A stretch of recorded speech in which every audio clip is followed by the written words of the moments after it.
On the 4th of March 2022, MDT released this, the HNT26 chassis. Okay, now I was lucky enough to get one relatively early on.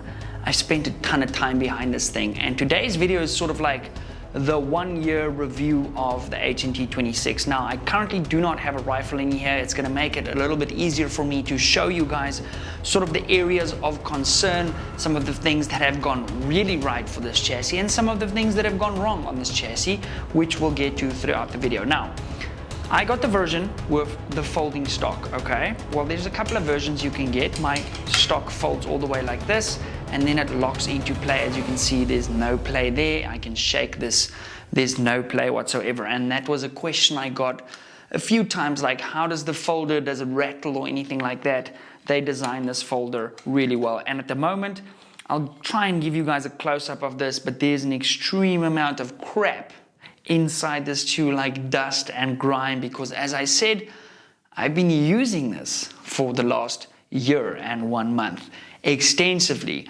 and I'll be honest, I was concerned about a lot of stuff with this chassis. Let me just lock that into play.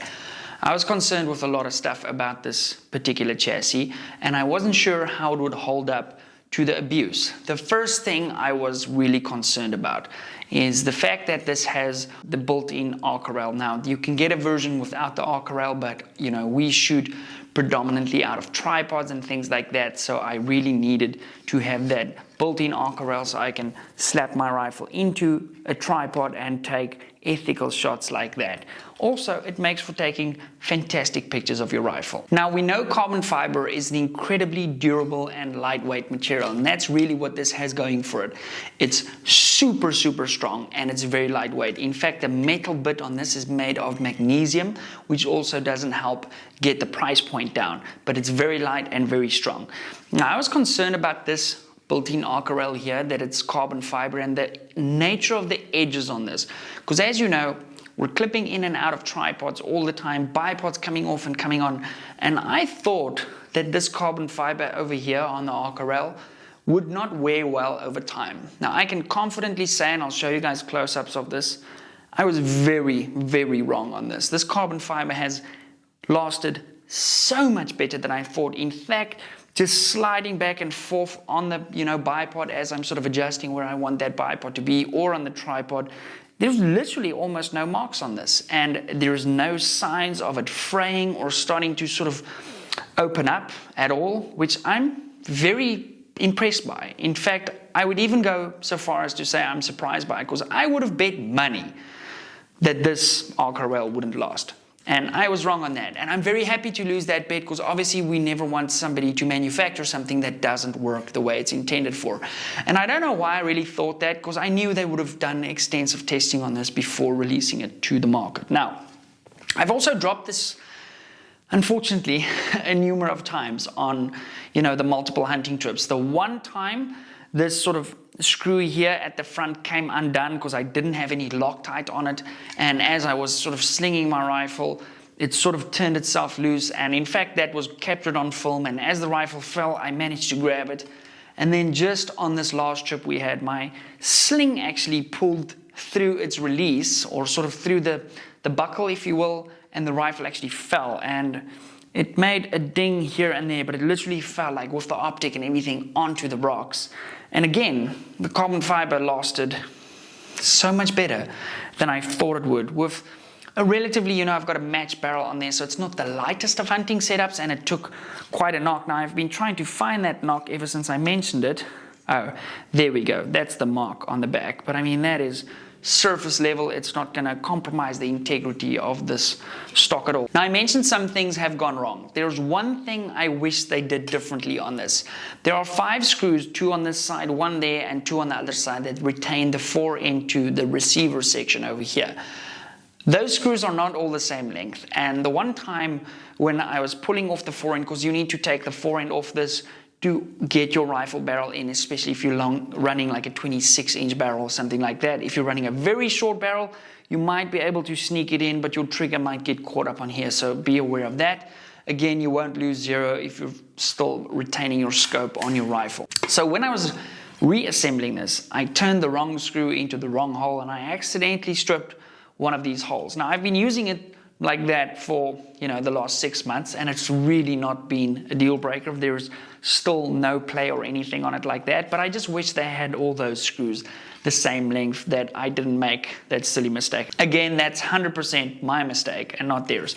The other thing I wish they did differently is given me the option to have a proper vertical grip. As you see, that grip is still slant a little bit, and on our match rifles, we run grips that are 100% vertical. And for me, I like having continuity and consistency through every single rifle that I shoot. Although this grip does come very naturally, and it probably helps with carrying it a little bit better, the fact that it's sort of swept back a little bit. But I wish and I hope that they do this hollowed out grip in carbon fiber in a vertical format. I'd be very keen on that. But overall, just wear and tear wise, on the bottom of the grip here is one point that obviously makes contact with the ground as we're sort of using it. On the back here, there are some little scuff marks here and there. There you can also see a nice big ding where I dropped it in the past. But from a wear and tear point of view, there's not a whole lot wrong with this chassis. It's held up phenomenally well, and I really thought it wouldn't take as much of a beating as it did, or it would show signs of that beating much more than it does. And I think that largely helps also because it's the woven carbon fiber pattern and not something that's been painted. Because if it was painted, you would see the scratches and things a little bit easier.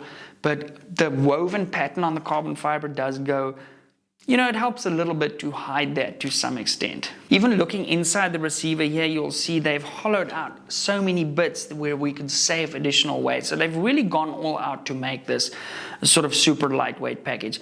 They have given me, QD sling mounts, but I don't really run QD slings anymore. I prefer the old school sling mounts. I know, I never thought I'd say that because I was like all over the QD when I first got into this, but the old school sling mounts mounted at the bottom just makes for carrying a rifle like this on your back a much easier experience. I like the fact that there's no adjustable knobs on this cheek piece. I run it all the way low because I'm trying to get nice and low in behind my rifle, but I've just used sort of the grub screws to secure that.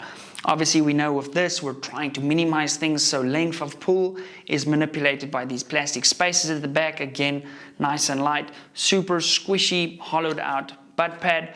One thing that you will run into if you're putting a larger caliber rifle in this, and I see that with one of my other rifles that's sort of in a lightweight LSS build, light stock, big boomer, more recoil. Okay, so that's something to keep in mind. If you're running obviously a sort of a heavier system, that weight is going to soak up some of the recoil. So keep that in mind if you've got like a big 30 cal Magnum or something that you want to pop in this. It's going to hit you a little bit harder than a heavier stock would. But overall, phenomenally impressed with the HNT26. It's held up to the abuse I've put it through. Probably the area where you see the most abuse is this sort of foam cheek piece that they've got on here as it's hooked on bushes and brush and dropping it and things like that. It's starting to fray out a little bit. So if anything, this is where you're going to see the wear the most.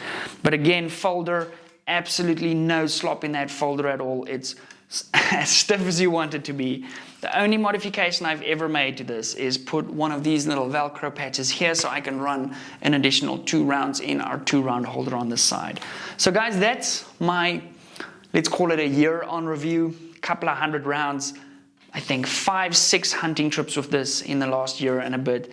It's been a great addition, and what I love about it is I can literally take my match rifle, it's a Remington 700 footprint, and I just drop it in there. It's 2 screws. Okay, I got to take the fore end off, and I'm off to the races with a relatively lightweight hunting setup. Now, because I shoot the big boy razor scopes on my match rifles, they're very heavy and not necessarily something you want to hunt with. So the only other change I make is I pop on like an LHT like this. This is basically a razor with lightweight features, and I'm running like a super cool ballistic tape on this. So if you want to see the video on how to do your own custom ballistic tape, that video is very likely going to be linked over here. And I hope you guys enjoyed this video.